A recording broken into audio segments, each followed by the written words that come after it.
Playboy was raised in fire, starved for affection and left on his own. The heat of anger from others tempered him until he was firm and strong, but left him with cracks.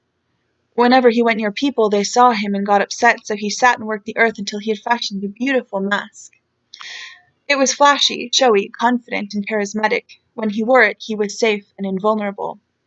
The clay girl was raised under the blade, to be poised, quiet, respectful, to care for everyone else, to bear their emotional burdens, carved so that every piece that could be seen as less than perfect was delicately stripped away, until all that was left was a pristine, obedient girl who did what was expected of her. No mistakes, exploration, or working out who she might have liked to become. When they formed her, the knives left little smooth imperfections where pieces that maybe shouldn't have been cut away were, imperceptible to everyone but her.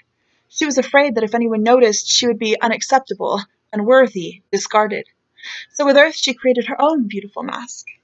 Sophisticated, put together, brilliant. They knew that they were perfect together. He was rough around the edges, and she had smooth sides, and when they were together, they were confidence, sophistication, and cunning. They honed it into a weapon, so that together they were unconquerable, a match planned by the master potter himself. They asked him for someone like them to love, and he gave them a small boy piece of clay, but hollow. They wanted to do better for him than they had for themselves, but only knew the tools that they had. They carved and heated him into what they felt would be perfect, malleable enough that they could help guide him in the things they'd been so carefully taught, firm enough to survive the hardships that tempered them, smooth edges and rough cracks, but he used a base like his father's and design like his mother's to fashion his own mask, the most beautiful mask that had ever yet been created. He was cunningly brilliant, sophisticated, charming, and he grew into a man. When I met him, all I could see was the mask. I was raised to see beauty and imperfection, so I didn't notice him at first. My lack of attention left him feeling safe, and so he took the mask off to rest. Then I saw that he was the most beautiful clay man that I had ever seen, smooth edges like his mother and rough, hardened cracks like his father, and I fell head over heels in love with this man, and this man who'd never been seen for all of his imperfections and loved for them, he fell in love with me too. But this hollow man had never known emotion quite like this.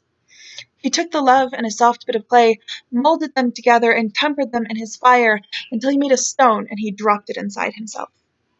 He tried to learn to live as we do. With each new emotion, responsibility, and burden placed on him, he molded new stones of varying sizes and weights, filled himself slowly over time. They looked like career, parents, marriage, children, diet, exercise, fatigue, school, finances, expectations, and propriety. The cracks widened and the smooth parts bulged with the new weight that he carried. He'd never been full before. Others dropped stones in as well. His bosses, peers, parents, friends, strangers, mission companions, and he reached the limit of what he could bear, but I didn't know it, because I'm not made of clay. I tossed in a stone, 1 microgram too heavy, and it fell perfectly in his heart. He tempered clay body shattered, sending hot fragments of pottery shards into me and into everyone that loved him. The fragment that landed in his mother's smooth clay chest left a gash. It pained both the loss of this beautiful clay man that she had loved so well, prayed so fervently for, and worked so diligently to carve into the perfection that he was, but also because the gash in her own clay left her open to be seen. She cried, cradled this last remnant of her baby that was left inside of her, cherishing it. Though it granted her strength, she was heavier for the shard left in her. The fragment that landed in his father's rough, cracked edges splintered, spider-webbed across and through his entire body, left crumbling holes where there shouldn't have been, and this clay father was torn between picking out the pieces that were destroying him too and keeping the pieces of his baby, left him sifting through every sharp shard of his whole being, trying to keep as much as he could to delay the loss of this beautiful clay man he'd been so proud of, had worked so hard for so long to temper, and his mask fell off. And he couldn't help but wonder if he had tempered him in too hot of a fire. Or maybe he had left him alone in the heat for too long. Or maybe it was the stone by some human that didn't even know the weight a clay man could hold that was the cause. There was no why that made sense, no answer that could reform the man he loved with all of his unspoken clay heart. The mother cried. She was different, raw, in agony, but all of her little imperfections buffed out in the mixing of her clay and her tears.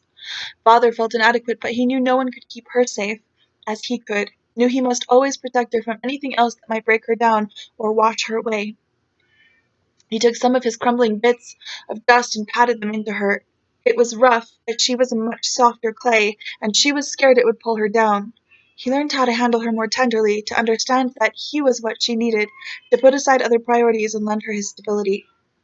The clay father had hurt her, but with time, effort, and gentility, she learned to be safe again in his hands. She saw the shards of her baby still in her love, saw his crumbling edges around his cracks, and knew what she must do. She knelt and used the pieces of her soft clay, washing away in her tears, and filled the holes in her husband's cracks. He lent her his stability. She lent him her glue. It hurt him too, because he had never known how to be soft. When they were done, they stepped back and looked at each other and realized they didn't need the masks. She was perfect, smooth, with rough bits of clay patted in, the shard of their baby held tenderly in her heart, and he was her rock, rough with smooth bits of love woven in around the shards their baby left. They asked the master potter, always working to mix their clays more perfectly, to keep working with them until they were exactly who they needed to be. They didn't need the masks anymore, but they kept them, just in case. In me the fragments pierced my soul. It will never mend. Clay dust for my beloved is now woven through my being, so there's no room for another. And with my blood, tears, flesh, and clay shards from my love, the master potter made a new piece of clay in the shape of a little girl. This time, we won't let anyone carve her until she decides which pieces need to be carved away. This time, we'll do what we must to keep the heat away until she's ready to work with the master potter to temper her. This time, we'll all carry our own stones. The three of us and our family will protect her because she's his and she's ours. And the clayman's dust never settles to remind us that he's always here.